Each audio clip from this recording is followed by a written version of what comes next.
problem that bothers me, you says Black Lives Matter. I worked here part-time. Plus, I'm a part owner of this store. You said Black Lives Matter. Why don't you choke me? I'm black. Tell him, sister. Look what you did to my store. Tell him, sister. Look what you did to my store. Tell him, sister. That's right, because I got they back. These are my dudes right here. Good Look men. at the things you've done. Good men. Look. The Black Lives Matter. We've been here all night cleaning up.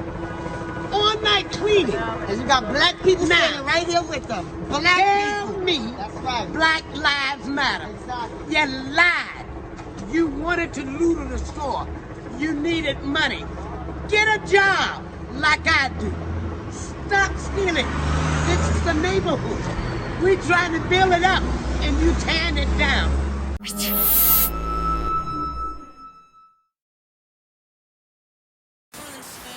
Hey guys, Eric Bear here, and girls. Thank you again for subscribing. Hit that subscribe button, ring the bell. All the things come at you when they come out.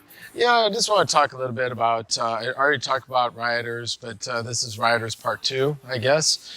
And you know, right behind me, and the reason I just kind of wanted to do this in the dark is kind of that night when everything happened. The police were right here. I mean, they were right there in that spot. Where those cars are all lined up. That's exactly where the police were all lined up. If you can possibly imagine that. They were right there. And it was the first time I've ever seen that level of violence in my lifetime.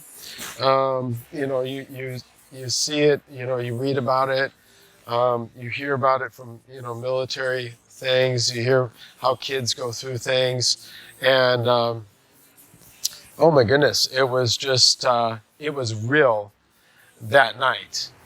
Showing you that picture where the rioters, where the police lined up, and then the rioters were right in front of our building. They spray painted the owner's building. He had nothing to do with anything. And they tried to burn this mattress place down, right? They had nothing to do with anything. They stole all the liquor from the market where there's my friends over here that I purchase things, a small supermarket, but it's owned by Jewish people. And you know, they stole all the liquor from the liquor store there. And you know, they did countless things. You know, the fires are burning over here on Melrose. Maybe I should get a picture of that. Let me see if I can go over that. Yeah, it was, I mean, you could just see the fire on the horizon. You know, that's the mountain Hollywood Hills in the background. You can see that. And just, you know, they were burning stuff there. And it was mayhem. It was totally crazy. And my brother had an interesting observation. The interesting observation was this, that anarchists are not paid individuals. We're running into a situation where there's a billionaire that many people point to that is doing these things. I don't know that to be a fact or not. I'm not going to spend my time or waste my time on him and figuring out, you know, what he's doing or not doing or how he's trying to destroy America. But it's clear that, you know, somebody that has some money is investing into that, just like any terrorist thing. It's terrorism, folks. That's all it is. We have the right to peaceful assembly. We have the right to, you know, to do those things, and we have the right to vote. And this has been a long time coming, you know. All those people that are rioting, I bet you if you interviewed them, I don't know what the percentage is, but a huge percentage of those people don't vote. If you want to make a change, get in there and make a change. Do something. This is America. It's not like some, you know, communist dictatorship or whatever. Vote out the person that you don't like, period. I mean, get in there and do something. But here's what my brother said. I thought was so funny. And he said, you know, anarchists don't get paid to do their anarchy. And then he paused for a moment and he says, no self-respecting anarchist gets paid. It's just total disrespect to anarchists. I thought that was so funny. I laughed for like 3 or 4 minutes. You know, it is. It's disrespectful to the other anarchists that are around the world that invest their own time, money, and energy to buy guns and do different things and overthrow a government that has, you know, physically been, you know, doing something to them or harming them or hurting them in some way.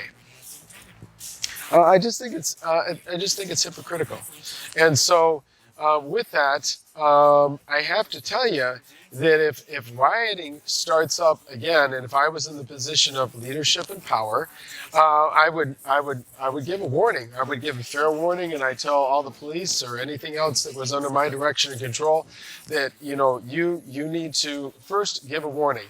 If the people are not listening to you, then you need to take action before they start damaging property, before they start shooting African American people outside their businesses. And again, if this is what they're trying to do, is trying to bring about change, then they shouldn't be shooting somebody who's black, African American. I mean, this is just, like, it's just crazy. It's hypocritical. It's, you know, those people one day will stand in judgment because God's going to be like, wait a minute, didn't you say you were trying to fight for these people and then you went out and did something to harm them? And I'm not talking about police in this situation at all. I'm talking about the anarchists. And they know who they are. And there's 2 organizations. They've already been registered with the Federal Bureau of Investigation as terrorist organizations. I mean, if a police organization says that it's a terrorist organization, or the FBI or something, they're concerned because of the level of violence that they have, and, you know, having unregistered guns on the street and not, you know, having those things done properly. Obviously, there's a big problem, and the problem lies with those folks. And as a matter of fact, one of the politicians here recently, actually, because their approval rating was dropping. So what happened, what the news media said, was that all of a sudden the rioting here recently has been quelled because it's hurting those different politicians that are maybe tied in or seemingly tied in with those things. Maybe they made statements, oh, it's okay, I believe in the rioting. It's okay if they pillage and they do different things of violent acts. They got to do different things to get their point across. That's what some politicians have said. Anyway, I just don't think it's right. Violence is never right, because then it's, you know, people then are going to have to defend themselves. I mean, why are we putting ourselves in that position? Anyway, no matter what happens here in the near future, God bless you, God bless America, and let's just handle this peacefully. And I will throw this out at the conclusion here. Hating is wrong. Hating, if we're hating to get back at hating, that's not the right way to do that. I mean, what did Jesse Owens say? That, you know, it's better to bring about these changes in love and bring about it in a civilized manner rather than through violence. You know, I always liked Jesse Owens. I think he was amazing American. So with that, that's the advice that I would give, is hating is always wrong. Plus it says in the word, if you hate, then you've already committed murder. So we already know that murder's wrong. So hating's wrong. And we shouldn't do that. Anyway, I just hope that this is going to be a very nice time in America and everything's going to go very smoothly. God bless you. God bless America. The problem that bothers me, you says Black Lives Matter. I worked here part-time. Plus, I'm a part owner of this store. You said Black Lives Matter. Why don't you choke me? I'm black. Look what you did to my store.